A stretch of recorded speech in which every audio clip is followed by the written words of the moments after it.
Hi friends, welcome to my YouTube channel science for railways.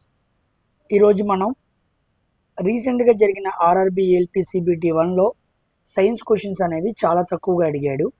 So చాలామంది పిల్లలు అది చూసిన తర్వాత సైన్స్ అనేది ఏంటి ఇలా అడిగాడు, సో ముందు రోజుల్లో సైన్స్కి సంబంధించిన క్వశ్చన్స్ ఎలా ఉంటాయి ఏంటి, ఇక అన్ని ఎగ్జామ్స్కి ఇలాగే ఉంటాయా, ఓన్లీ అర్థమెటిక్ రీజనింగ్ మాత్రమే ఉండిద్దా అని చాలామంది భయపడుతూ ఉన్నారు. సో దానికి ప్రాపర్ రీజన్ ఏంటి, నోటిఫికేషన్లో ఏం మెన్షన్ చేశారు అనే విషయాల గురించి మనం క్లియర్గా మాట్లాడుకుంటూ రాబోయే టెక్నీషియన్, జేఈ, గ్రూప్ డి, ముఖ్యంగా సైన్స్ బాగా అడిగే ఈ 3 ఎగ్జామ్స్లో కూడా ఎలా అడుగుతాడు ఏంటనే విషయాలు కూడా మనం క్లియర్గా డిస్కస్ చేద్దాం.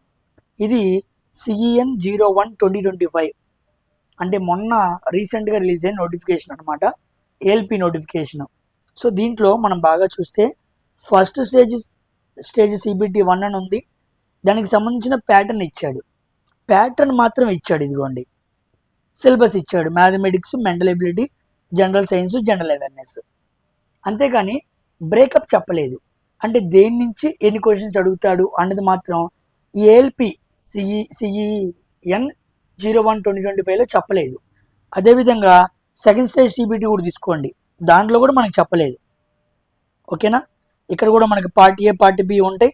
సిలబస్ మనకి మెన్షన్ చేశాడు. పార్ట్ ఏలో mathematics, general science and basic science, ఈ 3 సెక్షన్సే ఉంటాయి. ఈ 3 సెక్షన్స్ నుంచి లాస్ట్ టైం మనకి 25 బేసిక్ సైన్స్ 50 వచ్చినాయి. సో ప్యాటర్న్ అయితే వాడు నోటిఫికేషన్లో మనకి చెప్పలేదు, అంటే బ్రేకప్ అన్నమాట, అంటే దేని నుంచి ఏది అడుగుతాడనే విషయం మెన్షన్ చేయలేదు. సో మెన్షన్ చేయలేదు కాబట్టి వాడు ఎలాగైనా అడగచ్చు, దాన్ని మనం ఏమి చేయలేం. మనం దీన్ని అడగలేము, క్వశ్చన్ కూడా చేయలేం. లాస్ట్ టైం మనకి 20 ఇచ్చాడు, ఈసారి అలాగే ఇవ్వాలి, కానీ ఇవ్వలేదు. ఓకేనా, ఆ లెక్కన మనం పార్ట్ బి తీసుకుంటే అర్థమెటిక్, రీజనింగ్, బిఎస్సి ఉంది. నెక్స్ట్ బిఎస్సి ఎక్కువ అడగచ్చు, ఓకేనా, లేకపోతే బిఎస్సి తక్కువ అడగచ్చు. కానీ మినిమం టు మినిమం 50 నుంచి 40 మధ్య అడగచ్చు. కాబట్టి ఈ 3 సెక్షన్సే ఉన్నాయి కాబట్టి పార్ట్ ఏ CBT 2లో కూడా మనం జాగ్రత్తగా ప్రిపేర్ అవ్వాలి. ఇన్నే వస్తాయి అని మనం కన్ఫామ్గా ఫిట్ అవ్వకూడదు, ఎన్నైనా రావచ్చు. ఉన్న సెక్షన్స్ ఏంటి, మ్యాథ్స్, రీజనింగ్, బిఎస్సి, ఈ 3 కూడా గట్టిగా ప్రిపేర్ అవ్వాలి. లాస్ట్ టైం మీరు బాగా గమనిస్తే పార్ట్ ఏలో ఉండే బిఎస్సి క్వశ్చన్స్ పార్ట్ బి మనకి టెక్నికల్ ఉంది కదా, కొంతమందికి డీజిల్ మెకానిక్, ఎలక్ట్రికల్ ఉన్నాయి, దాంట్లో కూడా అడిగాడు. ఓకేనా, అలా ఎందుకు అడిగాడు కూడా మనకు తెలియదు, కానీ అడగడం వల్ల కొంతవరకు ప్లస్ అయింది. ఎందుకంటే కోర్ చాలా మంది ప్రిపేర్ అవని పిల్లలకి బీఎస్సీలో క్వశ్చన్స్ అక్కడ 2, 3 కనపడంగానే కాస్త ఆ 27 క్వాలిఫైయింగ్ మార్క్స్ తెచ్చుకోవాలి కాబట్టి అది చాలా ప్లస్గా యూజ్ అయింది. కాబట్టి వాడు బ్రేకప్ చెప్పలేదు, అంటే దేని నుంచి ఏది అడుగుతాడనే విషయం నోటిఫికేషన్లోనే చెప్పలేదు. అది చెప్పలేదు కాబట్టి మనం ఇన్నే అడుగుతాడు అని మనం అనుకోవడానికి లేదు. ఎందుకంటే లాస్ట్ టైం అలా జరిగింది, అన్ని మార్క్స్లో కూడా అలాగే చూపించాడు, మనం అలాగే ప్రిపేర్ అయ్యాం. కానీ చివరికి వచ్చేటప్పటికి ఇలా చేశాడు. అయితే మరి ఇప్పుడు ఏఎల్పి CBT 1లో చేసింది, నెక్స్ట్ టెక్నీషియన్ ఉంది కదా, జేఈ ఉంది కదా, అదేవిధంగా గ్రూప్ డి ఉంది కదా, వాటికి ఎలా చేస్తాడు అంటే ఇదిగోండి, ఇది టెక్నీషియన్ నోటిఫికేషన్ అనమాట.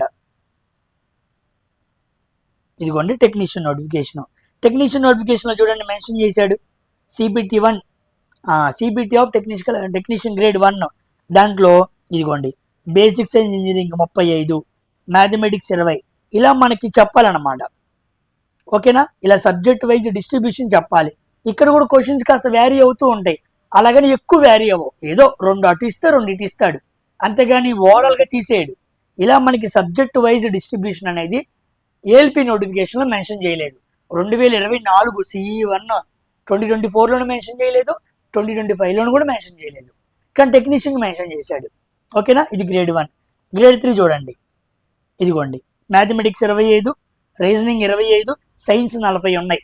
కాబట్టి కంపల్సరీగా టెక్నీషియన్లో సైన్స్ క్వశ్చన్స్ అడుగుతాడు, ఎందుకంటే వాడు సబ్జెక్ట్ వైజ్ డిస్ట్రిబ్యూషన్ మనకి నోటిఫికేషన్లో మెన్షన్ చేశాడు కాబట్టి వాడు తప్పనిసరిగా అడుగుతాడు. ఎందుకంటే మనం ఏఎల్పిలో జరిగినట్టు ఇక్కడ మనం క్వశ్చనబుల్ చేస్తాం, అన్ని అడుగుతాం. ఏంటి ఇలా చెప్పావు కదా, నువ్వు చెప్పిన దానికి ఏంటి ఇలా చేయలేదని మనం అడుగుతాం. ఏదో 2-3 క్వశ్చన్స్, ఇప్పుడు 40 కదా, ఒక 38 క్వశ్చన్స్ సైన్స్ రావచ్చు, ఒకటేమో సైన్స్, ఒకటేమో మ్యాథ్స్, ఒకటేమో రీజనింగ్ ఎక్స్ట్రా రావచ్చు. అంతేగాని ఓవరాల్గా ఎక్కువ మార్జిన్లో క్వశ్చన్స్ అయితే మారిపోవు. కాబట్టి టెక్నీషియన్లో సైన్స్ 40కి 40 అడుగుతాడు, మీరు భయపడాల్సిన పనేమీ లేదు. ఇక నెక్స్ట్ ఇది టెక్నీషియన్ కదా. ఇప్పుడు మీకు నేను జేఈ చూపిస్తాను. ఇదిగో జేఈ CBT1 చూపిస్తాను చూడు. ఇదిగో CBT1లో ఎన్ని ఉన్నాయి? సైన్స్ 30 క్వశ్చన్లు ఉన్నాయి. కాబట్టి 30 సైన్స్ క్వశ్చన్స్ అడుగుతాడు. ఇది సబ్జెక్ట్ వైజ్ డిస్ట్రిబ్యూషన్. CBT2లోకి వెళ్ళండి. జేఈ CBT2లో ఫిజిక్స్ కెమిస్ట్రీ చూడండి 15 ఉన్నాయి. అక్కడ కూడా అంతే 15 క్వశ్చన్స్ కంపల్సరీగా వస్తాయి. మీరు భయపడాల్సిన పనే లేదు. ఓకేనా. ఇది కాకుండా నెక్స్ట్ మనం ఎన్టీపీసీకి వెళ్దాం. ఇదిగోండి ఎన్టీపీసీలో జనరల్ అవేర్నెస్ అన్నాడు. ఈ జనరల్ అవేర్నెస్లోనే కొన్ని సైన్స్ క్వశ్చన్స్ అడుగుతాడు. ఇదిగోండి ఇది CBT1 జనరల్ అవేర్నెస్ 40 అన్నాడు. ఇక్కడ సైన్స్ క్వశ్చన్స్ చాలా తక్కువ అడుగుతాడు. ఎన్ని అడుగుతాడు అనేది మనకు తెలియదు. History, polity, geography, economy, current affairs, GK and science, ఈ అన్ని సెక్షన్స్ని ఆ 40లో వాడు ఎలా డిస్ట్రిబ్యూషన్ చేసుకుంటాడో మనకు తెలీదు, కానీ ఉంటాయి. అలాగని ఎక్కువ మొత్తంలో ఉండవు. ఓకేనా. చాలామంది ఎన్టీపీసీ చెప్పండి సార్ అని అడుగుతూ ఉంటారు. ఎన్టీపీసీలో సైన్స్ క్వశ్చన్స్ ఎక్కువ అడగడు. అడిగేది technician, ALP, group D, JE, ఈ 4 ఎగ్జామ్స్లోనే బాగా అడుగుతాడు. అలాగని అడగడు అంటున్నా, కొన్ని అడుగుతాడు. ఆ కొన్ని కూడా అక్కడ మనం మాట్లాడుకుంటాం కదా, టెక్నీషియన్, జేఈ, వాటిలో ఉన్నవే అడుగుతాడు. ఆ మోడ్ ఆఫ్ ప్యాటర్న్లోనే ఉంటాయి. సిలబస్ సేమే కాబట్టి అవి చూస్తే కంపల్సరీగా ఎన్టీపీసీకి సైన్స్ చదవాల్సిన పని లేదు. మీరు ఆటోమేటికల్ అన్ని ఎగ్జామ్స్కి ప్రిపేర్ అవుతారు కాబట్టి అక్కడ చదివే సైన్స్ ఇక్కడ మీకు ఉపయోగపడింది. ఇక్కడ చూడండి ఇప్పుడు CBT2 దాంట్లో కూడా అంతే. General awareness 50. ఈ 50ని మొత్తం డిస్ట్రిబ్యూషన్ అంతా అడుగుతాడు అనమాట. ఏమైనా అడగచ్చు. హిస్టరీ ఎక్కువ అడగచ్చు, జాగ్రఫీ ఎక్కువ అడగచ్చు. ఏ షిఫ్ట్లో ఏం అడుగుతాడో మనకు తెలియదు. ఇది గ్రాడ్యుయేట్. అండర్ గ్రాడ్యుయేట్లో కూడా అంతే. ఇదిగోండి 40 CBT1, 50 CBT2. కాబట్టి సైన్స్ ఎన్టీపీసీ లాంటి ఎగ్జామ్స్లో ఎక్కువ అడగడు. ఓకేనా. మొన్న జరిగిన అండర్ గ్రాడ్యుయేట్లో సైన్స్ బాగా అడిగాడు. ఉంటాయి, కొన్ని ఉంటాయి. ఓవరాల్గా షిఫ్ట్కి 1, షిఫ్ట్కి 2, ఫిజిక్స్, కెమిస్ట్రీ, బయాలజీ మొత్తంగా మాట్లాడుకుంటే సైన్స్ క్వశ్చన్స్ 3, 4 అలా ఉంటాయి అన్నమాట. కొన్నిసార్లు ఉండను కూడా ఉండవు. ఎక్కువ హిస్టరీ, జాగ్రఫీ వాటి మీద వెళ్తూ ఉంటాడు. ఓకేనా. Next group D notification. ఇదిగో గ్రూప్ డిలో కూడా ఏం చేశాడు తెలుసా, మెన్షన్ చేశాడు చూడండి. సైన్స్ కంపల్సరీ 25 వస్తాయి. ఓకేనా. కాబట్టి ఇప్పుడు ఏఎల్పి CBT1లో చేశాడు కాబట్టి టెక్నీషియన్, జేఈ, గ్రూప్ డిలో అలాగే చేస్తాడు అనుకోవద్దు. దానికి కారణం కూడా చెప్పాను. అక్కడ సబ్జెక్ట్ వైజ్ డిస్ట్రిబ్యూషన్ ఆ నోటిఫికేషన్లో మెన్షన్ చేయలేదు. So it is not questionable, మనం అడగలేం. ఓకేనా.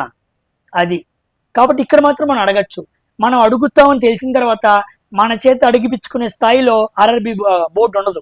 కాబట్టి కంపల్సరీగా technician, JE CBT1 and 2 and group D వీటిలో సైన్స్ క్వశ్చన్స్ కంపల్సరీగా వస్తాయి. కాబట్టి మీరు నేర్చుకున్న సబ్జెక్టు ఎక్కడ వృధా పోదు. అది మీకు మంచిగా ఉపయోగపడింది.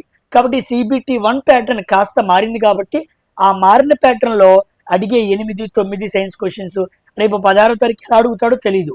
అలా కంప్లీట్గా ఎన్ని అడిగినా సరే కంప్లీట్గా పెట్టేయండి.